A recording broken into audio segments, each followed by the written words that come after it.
Good morning everybody, and you're joining us as the pups are finishing breakfast. They've had an excellent sleep overnight. Now they're ready to explore the day, so here's Lida.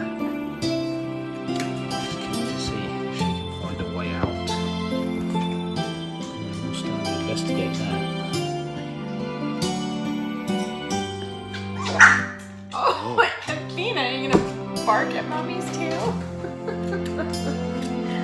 if we can get milk out of that one. So last night I had our first escaper, although it wasn't a true escaper, so we're not going to count her as the winner. Yeah, sorry Martin. So hopefully you watched the end of the live stream last night because your girl Athena escaped, but Mr. HDL here is a tough critic because he says she was disqualified.